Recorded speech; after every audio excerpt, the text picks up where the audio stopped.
Hi, I'm Jennifer Griffin, and I am the Director of Family Support for the LGS Foundation. And I am the mother of Theo, who is 22 years old, and he has LGS, which is Lennox-Gastaut syndrome. Hi, I'm Tracy Dixon-Salazar. I'm the executive director of the LGS Foundation, and I am mom to Savannah, who is 31, who has Lennox-Gastaut syndrome.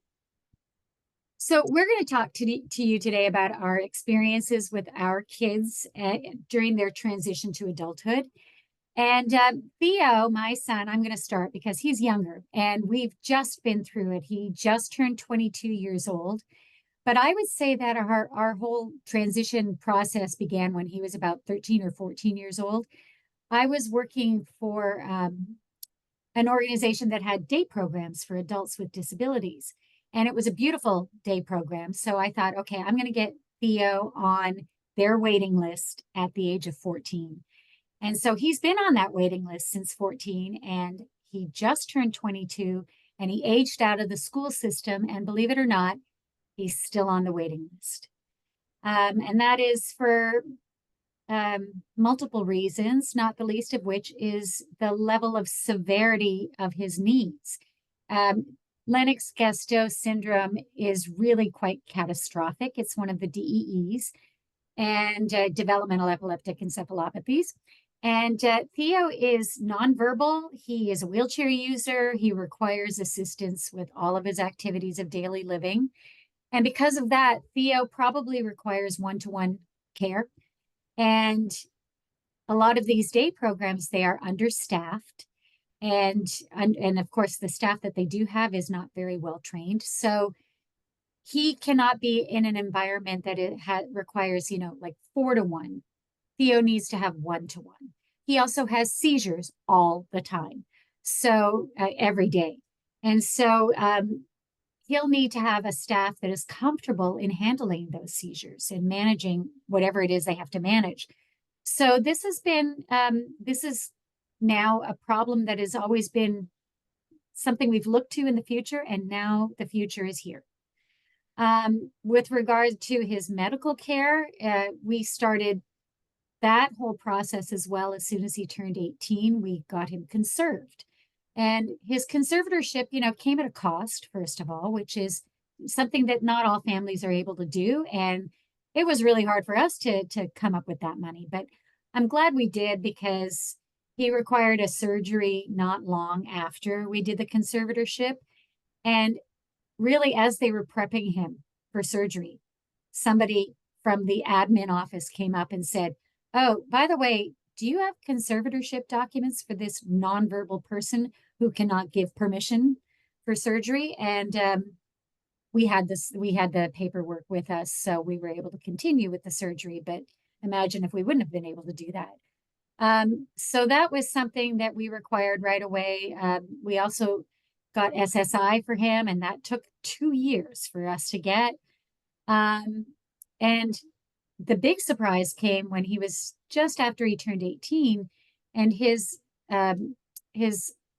epileptologist, who had told us that Theo would be able to stay with her well into adulthood, she had a life situation that made her rethink her future, and she decided to scale back her practice. And Theo was no longer going to be able to, she was going to get rid of all of her adult patients. So we had to look for an adult epileptologist. She made a referral, and that's great. But, the new doctor is a very nice guy, but he only gives us 15 minutes. And it's not that warm, fuzzy feeling when your child is in, the pediatric care. And it's not family centered, it's patient centered. But really, it's still the family that is in charge, because my son is nonverbal and he cannot tell the doctor how he's feeling, if he's depressed, or any of the things that doctors ask their patients. um, that's really up to me to still report back to the doctor on. So it's been a bit of a bit of an ordeal in the last few years. How about you, Tracy? You've been doing it for a little while, so how's your experience with Savannah been?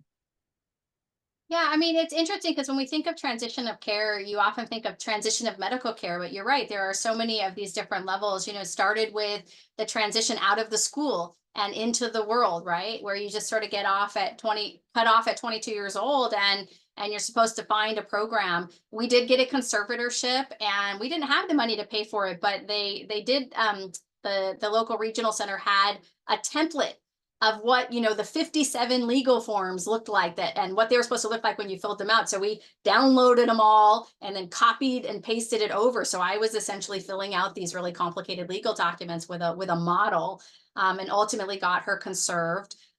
Savannah is, she is verbal, and she does need assistance with her daily skills, but she can, toilet herself with reminders. She needs, but she functions at about, a 5 to 6 year old level. And when you have this trifecta of, seizures that are coming, daily or weekly, a lot of seizures, and you have this severe intellectual disability, right? Where they're like a 5-year-old mentally, or even an infant mentally in many cases with LGS. And then you also have these behaviors, and whether those behaviors are because they're mentally acting like a 1-year-old, or because they are having aggression or autistic features, right? When you mix those 3 things together, there's not a lot of places for these loved ones to go. And that's really what we found with Savannah when we left school, was they're like, okay, we have these 3 different programs that she can go into, and none of them were appropriate. The seizure, oh, we'll take her, for her behaviors and her intellectual disability here, but no, she can't come if she has seizures because we can't manage that. Or over here, we could take them for seizures, but why? But she has to be able to toilet herself. Clearly, she's not going to get that kind of support. So after school, we started plugging her into like Special Olympics and to the different therapies, therapeutic riding and our different therapies. And we started going to church. We started trying to spend more time with family and friends. And just over time, we've either been asked to leave those programs or not made to feel welcome anymore because of that trifecta of features, right? Special Olympics, they asked her to leave because she wasn't listening. Well, she is a great listener, but she didn't understand, right? And there's a difference there. And so Savannah's world has just been getting smaller and smaller and smaller. And then when COVID hit, I think all of our worlds became very small, and it was just our home. And while those of us are kind of coming back and being more out there, Savannah's world isn't getting any bigger. So we've really started thinking about creating like a home base for her here. And when I think, and there's another element of transition, which is the medical transition, but there's also sort of this aging adult transition that you have to go into. And we're creating this home base for her where people come in and visit her, or maybe therapy comes in. And I feel like all of this that we've learned about the transitions, transition from school to adult, transition in the medical community, transition to an aging adult, have been word of mouth, right? There's no systematic way for us to learn about these things. And that's why I think Jen and I both work at the LGS Foundation, is that we've been there, done that, and we can share what we've learned with others. And, we have a 12,000 member community that's constantly sharing, but we're also creating all of these educational resources. And then finally, there's the transition of medical care, and that she's 31, and I don't think we've transitioned, actually. I think we're still trying. We've seen over 10 epileptologists that are adult care providers. And so after school, we moved to Chicago for 2 years, and we saw several providers there. And we finally, on the 4th person, found somebody that understood what we needed.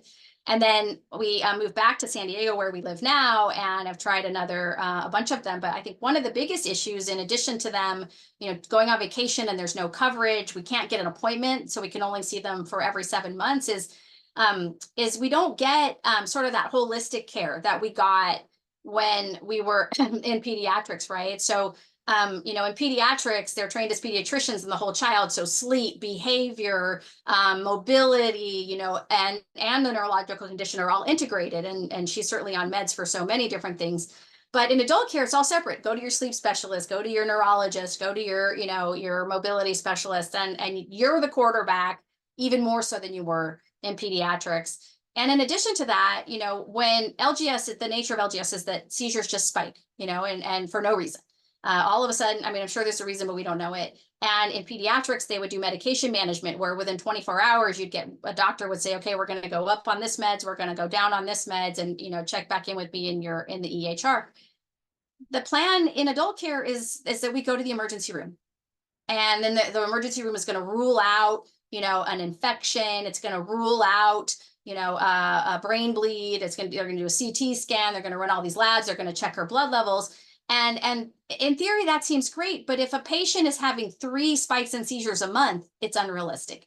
And the nature of the disease is not understood well enough to know that the going to the ER between visits is not really a sustainable plan. So I think that we still haven't transitioned. I'd be hard pressed to find an adult, a caregiver of an adult who really felt like the transition was easy. So that we at the foundation are really trying to make it easier for families who can learn from us as we share our stories. Well, obviously, I have a lot to either look forward to or be afraid of. But you and I both have obviously some very different experiences and very similar ones as well. So there's a lot to this whole transition process.